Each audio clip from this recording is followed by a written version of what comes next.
राष्ट्रीय लोक समता पार्टी से राष्ट्रीय लोक जनता दल क्यों हो गया, इस पर भी चर्चा करेंगे। लेकिन उसके पहले आप समझ लीजिए, राष्ट्रीय लोक जनता दल कोई नई पार्टी नहीं है। राष्ट्रीय लोक जनता दल राष्ट्रीय लोक समता पार्टी का ही नया संस्करण है, एक बदला हुआ नाम है। पार्टी बिल्कुल वही है तब थी, और सिर्फ राष्ट्रीय लोक समता पार्टी का नया संस्करण ही नहीं है, बल्कि जनता दल यूनाइटेड का एकमात्र विकल्प भी है राष्ट्रीय लोक जनता दल।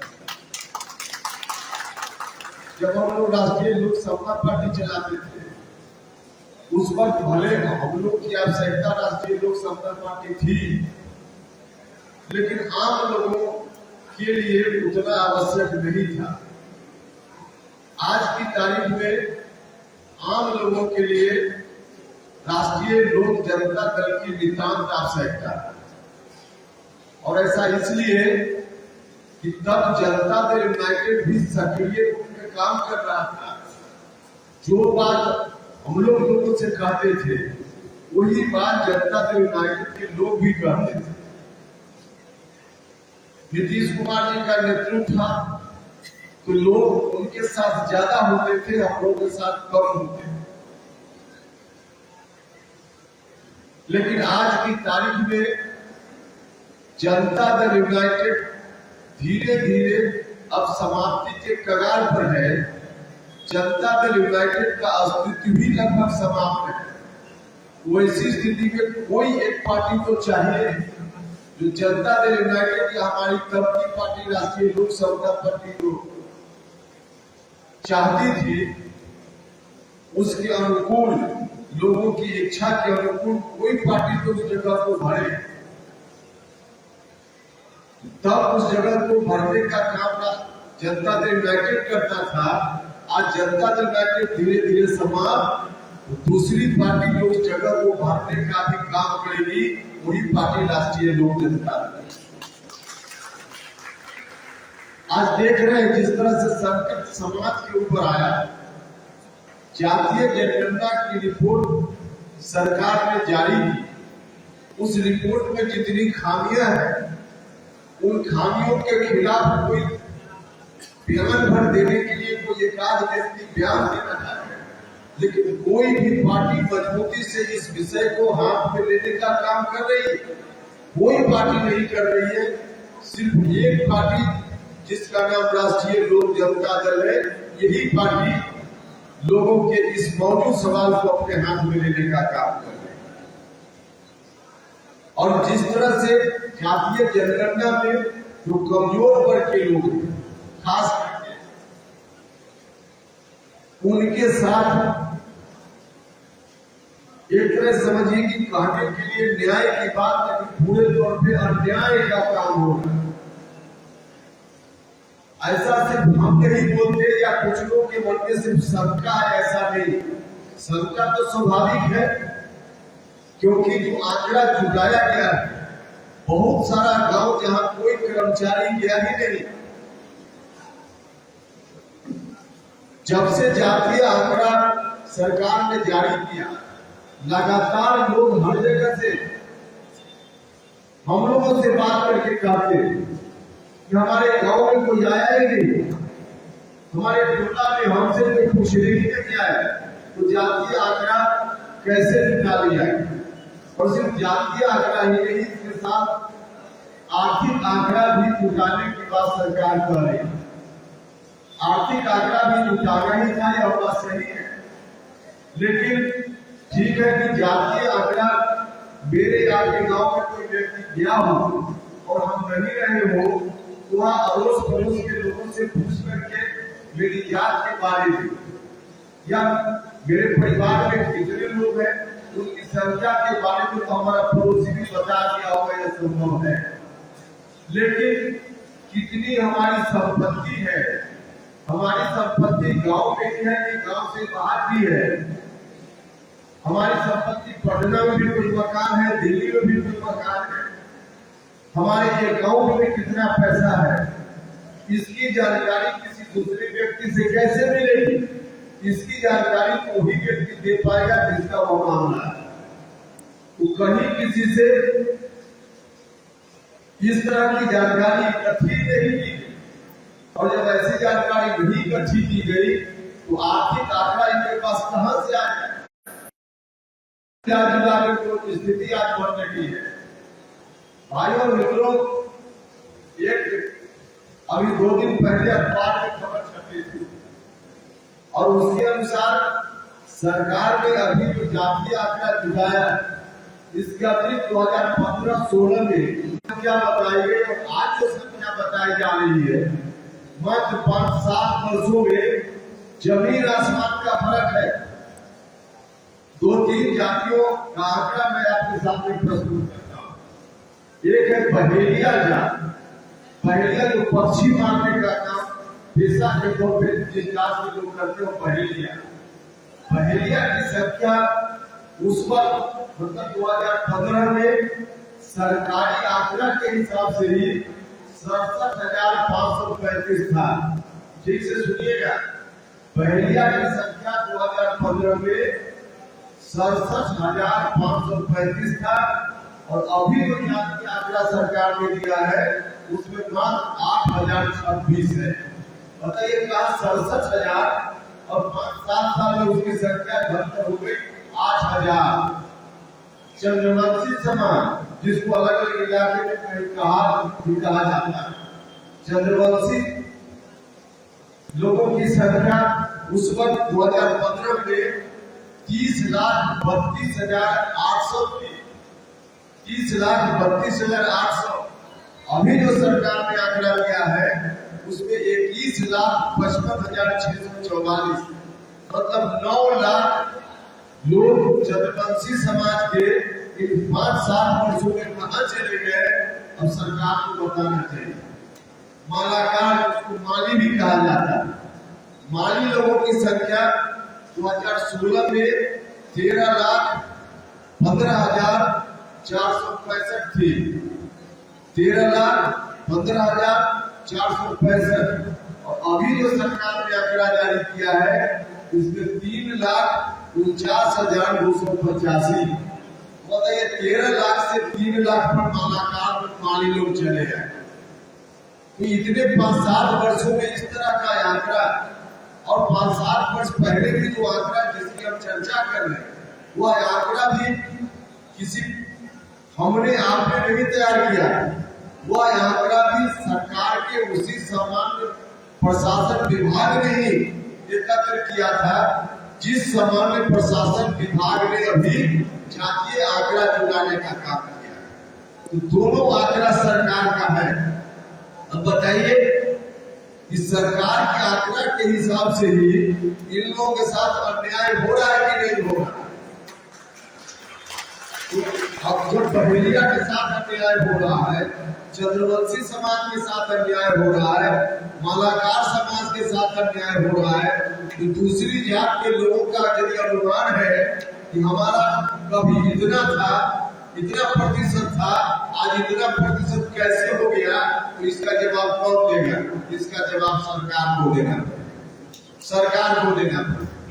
देखिए पूरे तौर पे जातीय गिनती कराने में फर्जीवाड़ा हुआ है, या जो सर्वे हुआ इसमें फर्जीवाड़ा हुआ है, और फर्जीवाड़ा के आधार पर दिया गया कोई भी आंकड़ा राष्ट्रीय लोक जनता दल नहीं स्वीकार करने वाला है। हम लोग नहीं स्वीकार करने वाले, और इस बात को लेकर हमने सरकार से कहा जातीय गिनती हो, इस राज्य को हम लोग शुरू से रहे और आज भी हम करें कि जात की गिनती सिर्फ बिहार में नहीं देश के स्तर पर जरूरी है। हम देश की सरकार से भी बार-बार करें कि देश के स्तर पर जात की गिनती होनी चाहिए, इसकी आवश्यकता है, लेकिन इस तरह से नहीं कि सत्ता में बैठे हुए लोग घर में बैठकर लोगों का आंकड़ा जारी कर दे और लोग परेशानी में हो जाए। तो यह जो सरकार की ओर से किया गया, हमने सरकार से कहा इन आंकड़ों में सुधार का रास्ता आप निकालिए। और रास्ता निकाल करके इसका सुधार हो। जिन जिन जातियों के मन में आशंका है उनकी आशंकाओं को दुरुस्त कीजिए, दूर कीजिए, और तब अंतिम रूप से इसका प्रकाशन हो, तब हम मानेंगे, वरना हम नहीं माने। और सिर्फ हम लोग सरकार के समक्ष स्टेटमेंट देकर ही नहीं जाने वाले, हम लोग तो संघर्ष करने वाले लोग हैं। तो इस विषय को लेकर भी हम संघर्ष करेंगे, हमारी पार्टी संघर्ष करेगी, और इसी संघर्ष के लिए सड़क पर उतरने का भी हमने फैसला लिया है। और कल पूरे बिहार के सभी जिला मुख्यालयों की मांग को पहुंचाने का काम करेंगे। 11 तारीख को बिहार के तमाम जिला मुख्यालयों में और 14 तारीख को बिहार के साथी पटना में जुटेंगे। राजभवन मार्च होगा, गांधी मैदान से निकलकर हम सहभागिता निभाएंगे। आप सब लोगों से जीत जाए, 25 जीत जाए, इस बात की अपेक्षा नहीं थी, लेकिन इतनी आकांक्षा, इतनी अपेक्षा तो जरूर थी कि कम से कम लोग इतनी ताकत इस चुनाव में राष्ट्रीय लोक समता पार्टी को दे देंगे कि हमारी पार्टी मजबूती से बिहार की राजनीति में हस्तक्षेप करने की स्थिति में हो जाएगी। इतनी एक सीट भी हम नहीं जीत पाए। भाइयों और मित्रों, आप सब लोग प्रबुद्ध लोग हैं, जरा सोचिए, उस पर ज्यादा नहीं, 4-5, हम सिर्फ 4-5 बोल रहे, 4-5 सीट पर भी आरएलएसपी का उम्मीदवार जीत कर ये बढ़िया होता। वो जो राजनीतिक परिस्थिति बनी थी उसमें पूरे बिहार की राजनीति उपेंद्र कुशवाहा के हाथ में होती कि नहीं होती? पूरे बिहार की राजनीति हमारे हाथ में। तो उस वक्त तो बिहार के लोग कंजूसी करें, हम 4-5 एमएलए की बात करते हैं। अब नहीं, हमारी अपेक्षा नहीं जीते, 50 और 75 जीतेंगे। तो उतना भी नहीं हुआ, उतना भी नहीं हुआ, एक सीट भी हम लोग नहीं जीते। क्या ठीक है? इसका नतीजा परिणाम और जगह कहां क्या क्या हो गया? हम लोग नहीं जीत पाए, कहीं कहीं जीत पाए, लेकिन नीतीश कुमार जी जो कभी 110, 115 जीते थे, नीतीश जी की पार्टी में 43 पर चले गए, 43, सिर्फ 43 भी उनके लोग जीत पाए। जब 43 उनके लोग जीते, तब तीसरी जगह का असर होने लगा। तीसरी जगह असर होने लगा, लालटेन वाले बंधु जो कब का अपना लालटेन रख दिए थे, कहीं छोड़ दिए थे, सपना में भी नहीं सोचा था कि फिर से हम लालटेन को जला लेंगे। वे लोग फिर से अपना कुर्ता पजामा टाइट करने लगे, और टाइट करके उनके मन में लड़को फूटने लगा कि चलो नीतीश कुमार और उपेंद्र कुशवाहा जब लड़ रहा है तो दोनों की लड़ाई में अब हम अपने लालटेन को फिर से बिहार में जला लें। यह जब आहट आने लगी, इस तरह की स्थिति जब हम लोग देखने लगे, तब हम लोग परेशानी में आए। तब हम लोग को लगा जब हम जितनी मेहनत हमने राष्ट्रीय लोक समता पार्टी को बनाने में की थी, उससे थोड़ा भी कम समता पार्टी के दौर से लेकर जनता दल यूनाइटेड तक थोड़ा भी कम हम मेहनत हमने नहीं की थी उस समय, बल्कि ज्यादा खून पसीना लगाया था समता पार्टी के दौर। हम पूरे बिहार के साथियों के साथ बैठे और सब लोगों ने मिलकर तय किया कि चलिए यह पार्टी भी अपनी पार्टी है और नीतीश जी को आगे नहीं लाना है, जो भी बोल रहे हैं तो हम लोग उसमें चले गए। अब इसको गलती कहिए या सही कहिए, कारण यही था और कोई दूसरा कारण नहीं। कारण अगर सत्ता का लोभ होगा तो उपेंद्र कुशवाहा सत्ता में पहुंच कर बार बार सड़क पर आता रहा है। एक बार नहीं अनेक हुआ। हम तो राज्यसभा में जब मेंबर थे तब भी वो सत्ता की पार्टी थी। 2 साल तक बहुआ का 4 साल बाकी था, कौन राज्यसभा की सदस्यता से इस्तीफा देकर सड़क पर आए थे। हम भारत सरकार में मंत्री थे, किसी ने हमको हटाया था? किसी ने नहीं हटाया था। सत्ता छोड़कर हम सड़क पर आए थे। अभी जब फिर से हम कहते जनता दल यूनाइटेड थे तो विधान परिषद का सदस्य हम बन गए थे। हम चाहते अपने लिए तो आराम से बाहर आ सकते थे, सत्ता लोभ की बात होती तो हमको कहाँ दिक्कत थी, हम तो आराम से चले ही गए थे। सत्ता ठंडा घर में भी जगह मिल गई थी, अगर हमको वही रहता तो हम आराम से वहां रहते।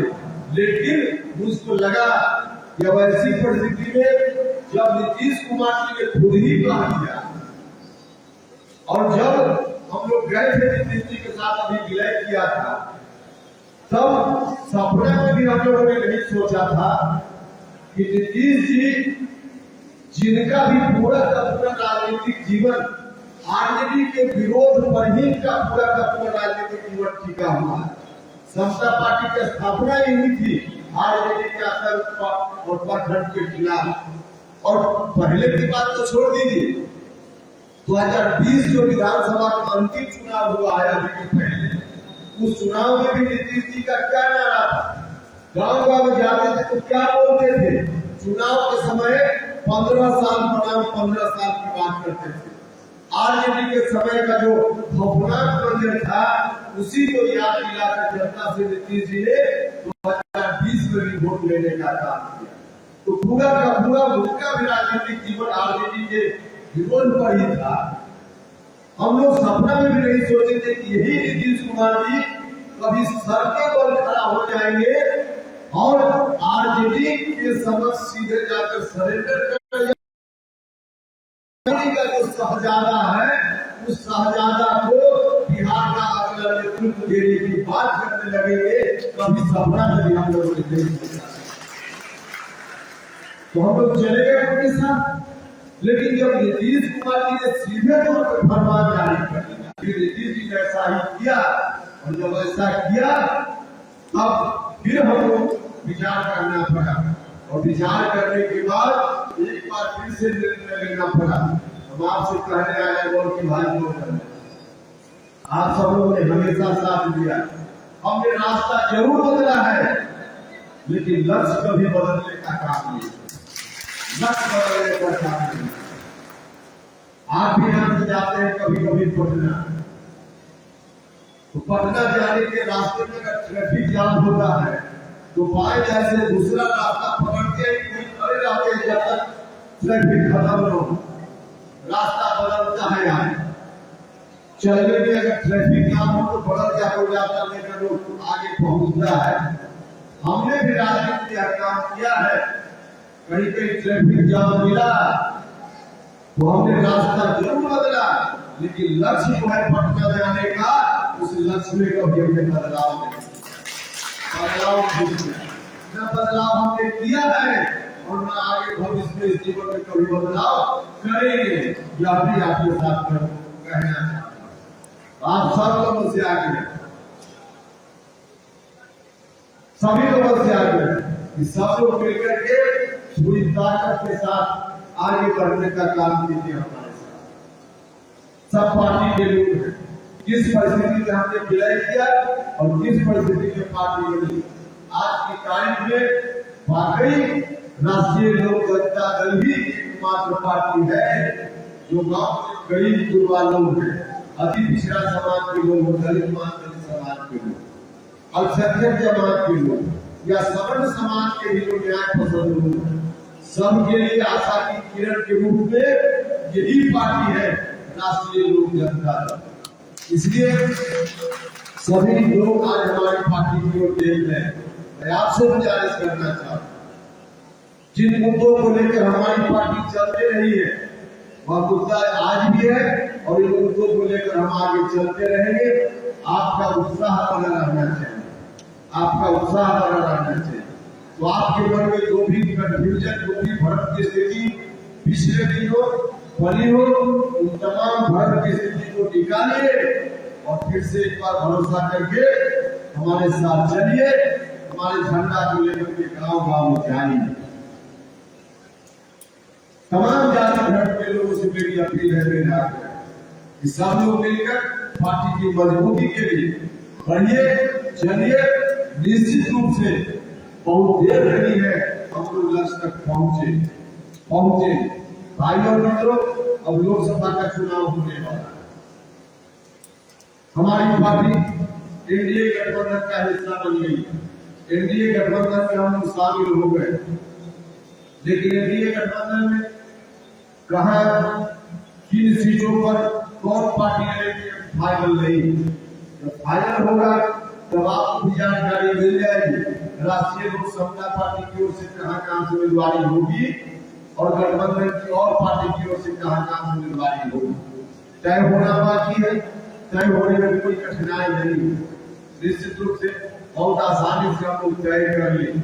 आपसे यही गुजारिश है कि अभी से आप सब लोग मिलकर गांव में जाइए, तमाम जाति धर्म के लोगों के बीच जाइए और माहौल बनाने का काम कीजिए, वातावरण बनाने का काम कीजिए। लोगों को बताइए कि 2024 का जो लोकसभा चुनाव होगा उस चुनाव में एक बार फिर से, चाहे आपका अलग जिला हो इलाका या फिर पूरा राज्य कह लीजिए, पूरा देश कह लीजिए, सबके लिए एक बार इस बात की नितांत आवश्यकता है कि 2024 के लोकसभा चुनाव में भारत के प्रधानमंत्री पद की कुर्सी पर नरेंद्र मोदी जी फिर से बैठे, इस बात की नितांत आवश्यकता है। इसकी बहुत आवश्यकता है।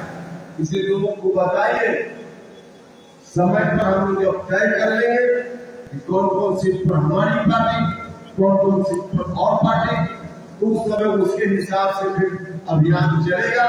लेकिन अभी बिहार के तमाम 40 लोकसभा क्षेत्र में तैयारी मजबूती से करनी है। आप भी यहाँ तैयारी कीजिए। हमारी पार्टी की ओर से उम्मीदवारी हो अथवा एनडीए गठबंधन के जिस पार्टी की ओर से उम्मीदवारी हो, उसको जिताने के लिए मजबूती से आप सब लोग खड़ा रहिए। यही आग्रह करने के लिए हम आपसे विचार है। आप सभी लोगों के ऊपर पूरा भरोसा है कि सब लोग मिलकर के जो लोगों के बीच जाइएगा, पार्टी को और अधिक से अधिक मजबूत कीजिएगा, ताकि 2024 में फिर से नरेंद्र मोदी जी भारत के प्रधानमंत्री बन पाए और राष्ट्रीय लोक जनता दल भी फिर से ताकतवर बनकर उभरे और देश और बिहार के राजनीति में हस्तक्षेप करने की स्थिति में हमारी पार्टी खड़ी हो जाए। यह आप सब लोगों से आग्रह है और आपके ऊपर भरोसा है। इन्हीं शब्दों के साथ समय भी ज्यादा हो गया है, इसलिए मैं आप सभी लोगों का और जितने भी साथियों ने इस कार्यक्रम का आयोजन किया उनका भी हृदय से धन्यवाद करता हूँ। आप सभी के प्रति बहुत बहुत आभार प्रकट करता हूँ।